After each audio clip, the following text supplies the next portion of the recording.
Hey, how's everyone doing? I hope you're enjoying this kind of season transition that we're going into. Anyway, I have kind of a short stack of books, but I thought I'd share some vintage toys that my brother kept safe. It seems like if I have anything good in my life, whether it be just family or collector wise, it's because my brother, he's either there or just set something aside, saved me from myself. He kept my comics safe for me when I wasn't collecting, and he kept these toys safe when I had more stuff than I knew what to do with. So I'll go ahead and share those last, or maybe just do a little separate video. Let's start with these books though. This one I had on pre-order with Barnes & Noble since late summer last year. But this finally came out with these beautiful Shane Glines covers. This was originally just called Gotham Girls, but they retitled it Harley Quinn and the Gotham Girls. So this originally came out in '02, but they've repackaged it. Fortunately, they've kept those really good Shane Glines covers.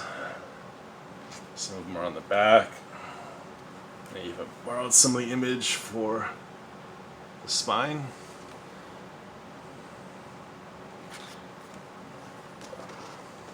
So I'd always wanted to read these.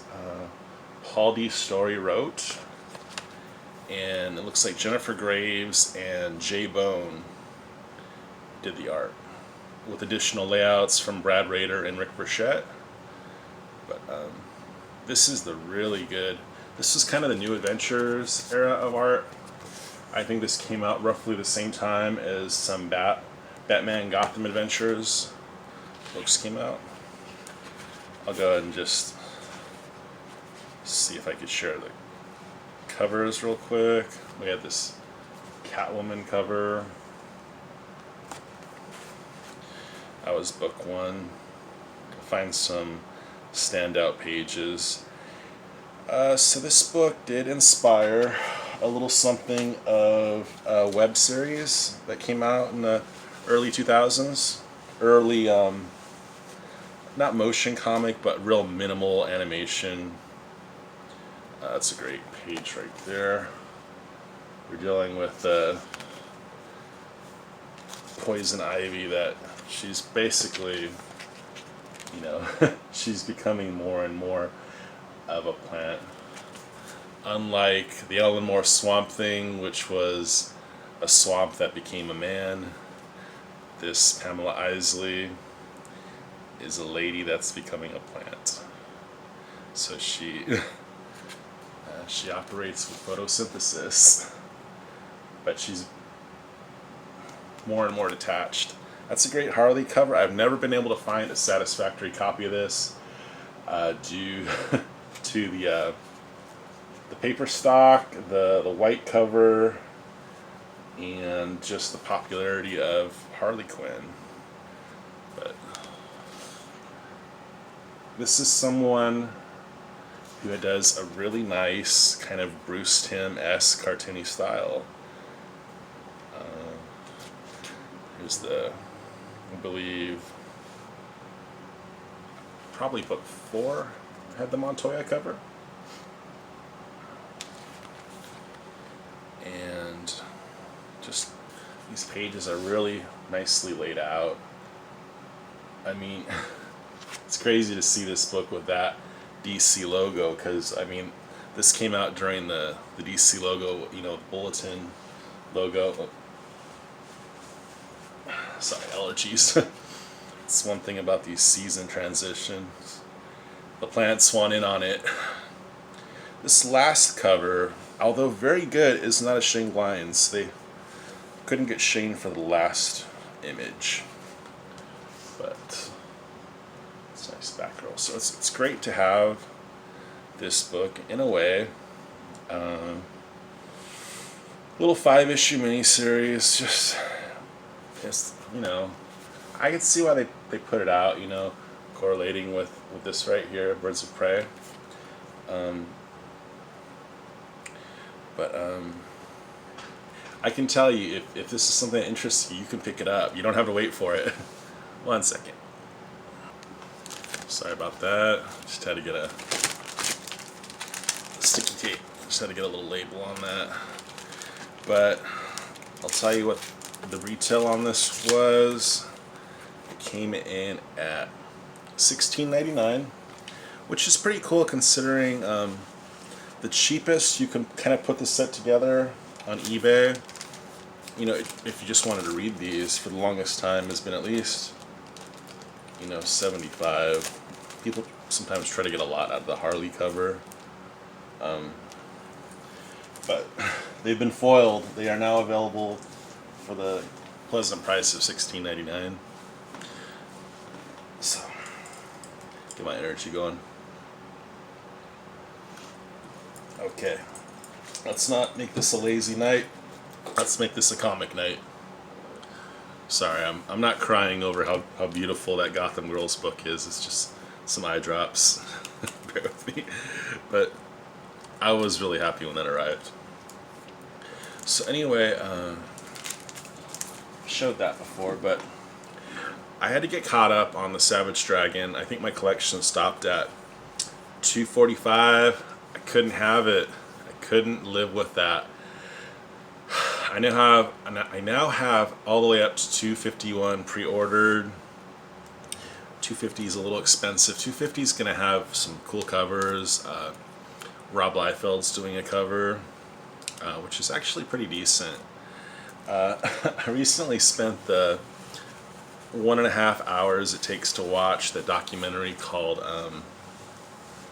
The Image Revolution. I really enjoyed the majority of the documentary, seeing the Image fathers, founding fathers, including Brandon Choi, who is just kind of a Jim Lee's scripter, and Will Sportasio, who I think he eventually sold Wetworks to Jim. But I really like seeing everything with that. They even had a little bit of Sam Keith in there, talking about the early days of Image. Rob Liefeld, he's the majority of the interviews that they get. Some good McFarlane, but almost the entire second half is talking about The Walking Dead, which is fine. I get the significance of The Walking Dead and how they use that as a shifting point, going from the '90s image of what of what I was really into to the intellectual properties of the 2000s image, which The Walking Dead kind of kept it going in a big way, and Kirkham became a big part of the Image family. I really enjoyed, even if it was kind of the the spike and then the plummet. That was my favorite part of the documentary. But amidst all of that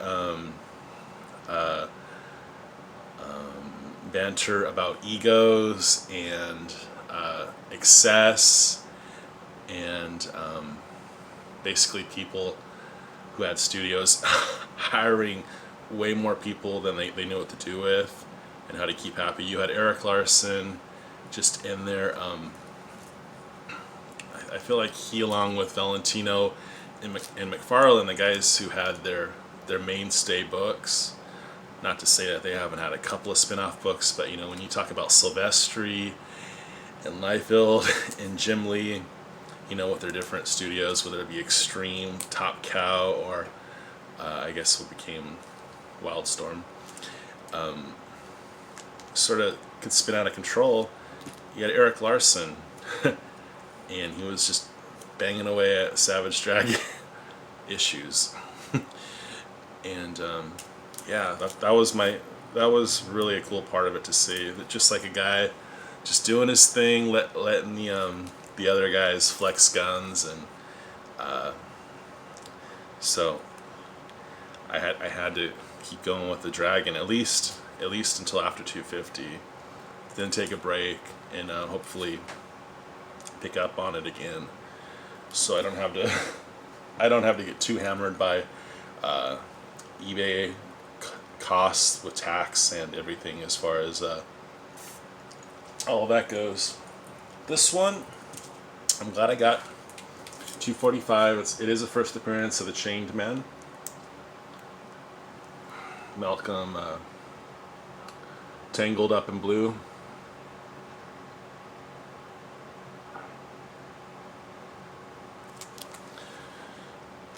That's awesome. 246, the Scourge. I don't want to spoil anything, man, but there is a sick battle in this. I mean, this battle is like Doomsday and Superman duking it out in the street. I mean, you talk about like Miracle Man 16, but like, if you're a fan of issues of comics where the entire book from front to end is just a fight ensuing, this is a really good book for you. And then it just continues. I have this idea I really want to do. I was telling Tat Comics about that. I would really like to make a sketch cover, and I want to do a cover swipe of Uncanny X-Men 266, but instead of a Storm and Remy,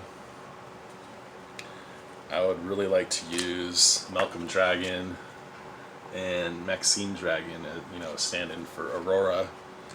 I think it would be kind of cool.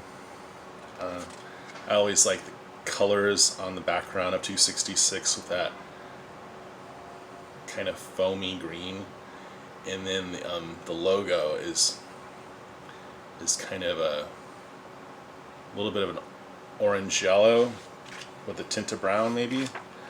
I'd really like to recreate that, but yeah, it might be a little difficult. I'd have to put Malcolm Dragon in a trench overcoat, and Maxine, I don't know if I'd give her the negative eye like Storm, but it's kind of that thing you gotta do when you're figuring out a cover swipe, like how much of it you want to do, paying tribute to that cover, but you also want to get your idea across in such a way that the characters you're using are recognizable. So it's a balance. Share some of this. I really like this era of Eric Larson. Like, I don't know, I feel like his work is really consistent, but he does have times when he's doing some different things, and this one right here is very cool.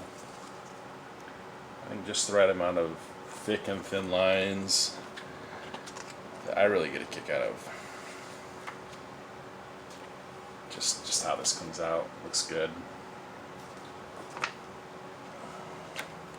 So yeah, man, just huge fight, and I'll show you the one thing that kind of took my breath away.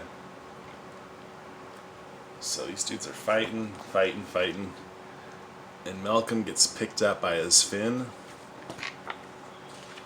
Just to show you how mean these guys are. At one point, his fin gets ripped off the top of his head, like that. And it's just Malcolm like that.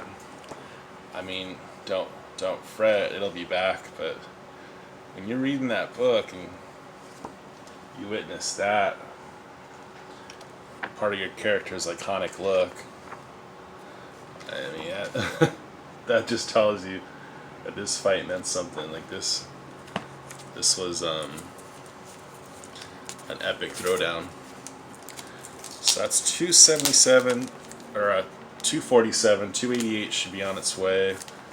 Excuse me, 248. We have another sip of Red Bull here.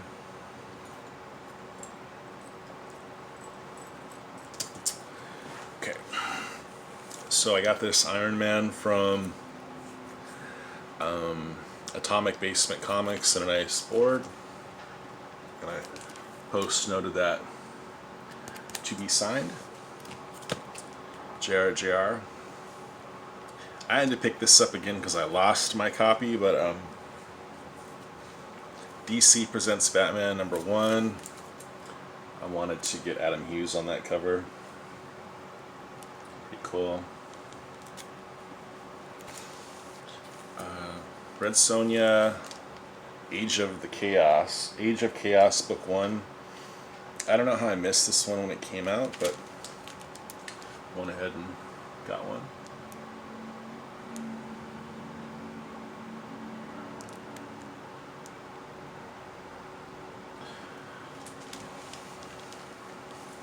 I've shared this book before. Actually, let me just go ahead and show this other Parolo real quick. Excuse me, I gotta sneeze. Sorry about that. I had to lose the lamp over here. It's just too warm. So yeah, this Deja Thoris 3.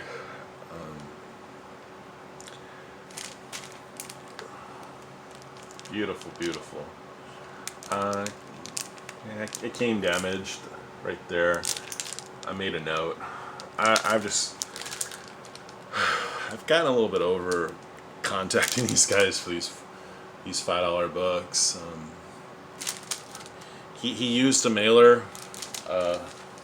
Sure can be. He used something like this, and my post office just folded it. They folded one of these, so not really much I can do. It's tax season. The post office is probably just under stress, so I just let it go. I don't want the guy to take the fall. I don't want to take it up with the post office.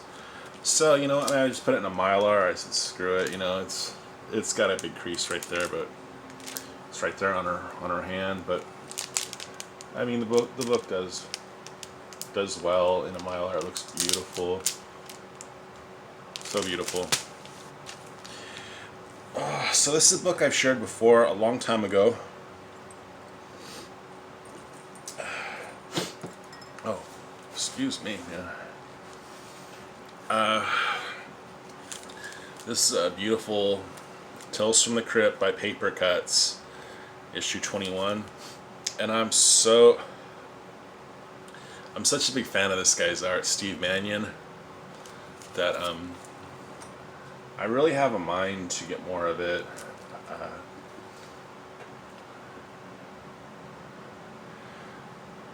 I think he was most active doing in publishing around the late 90s, early 2000s. But he does seem to go to conventions. He does occasionally do Kickstarters. He has a book called Fearless Dawn. And oh boy, I'll tell you what. He did a cover for the IDW Popeye issue 30. If you get a chance, look that up. Steve Mannion, IDW Popeye 30. I don't even know if that book came out, but I've never been able to find it. It's crazy. Like, some books are so limited. Like, it was one of those order 10 copies, and it was an incentive, for stores to get 10 copies of Popeye IDW 30. I don't know if a lot did. I cannot find that book. So finally, I got this one in the mail. I had all these before. I sold them in the yard sale for $1. Used the money to go to Cold Stone Ice Cream around 2013. So not a total waste, but I got this book back. One of my all-time favorite covers, even though the cover has nothing to do with the inside of the book.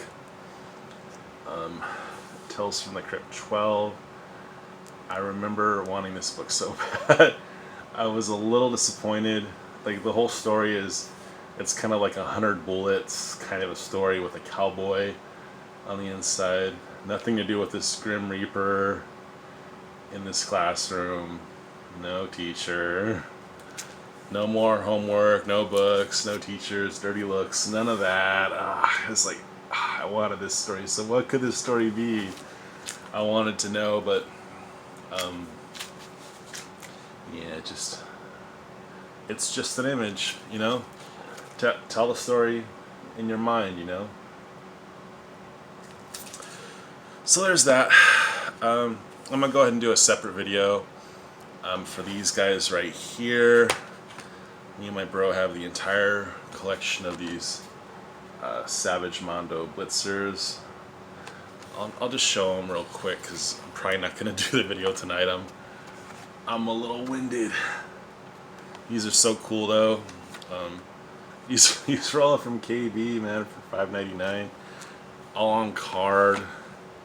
I think my brother and we got the whole set like in an eBay auction a long time ago for much less than $5.99 a card. But these guys are cool. They're like these little what do you call them? Die-cast cars, but on top these guys are all like skateboarders. These wild and colorful characters, man. These are from 91. These are like afternoon cartoons after school commercials you'd see. So I can't believe how many there are. These are all different. I think there's 8 of them. 8 packages of 4. So way back I used to have videos for Army Ants and Battle Beasts. I was still Mr. Rigor Mortis, but I wasn't doing comics yet. I was showing toys. Alright, well that's it. Thanks for watching. I'm gonna keep these safe. I will share them eventually. Just not now. It'll have to wait. I don't want to be on camera. I want to have the toys. You know, I'm not gonna open them, mind you. But check this stuff out, man. Like, you can make little ramps, you know. Like the idea was to have a lot of fun with these. Hit up the ice cream man. Watch Saved by the Bell. Eat pudding pops, man. Just have a good life. That's what these were. Anyway, I'll let you go before. Yeah, see, I can't do another video right now. I'll let you go before I run out of steam. Thanks for watching. Be cool. Stay healthy. Just protect yourself and your family from everything going on right now. And if you go to a convention, you know, just exercise precaution. You know, if you want to see them artists, just think of your health and everything. All right, take it easy. Bye bye.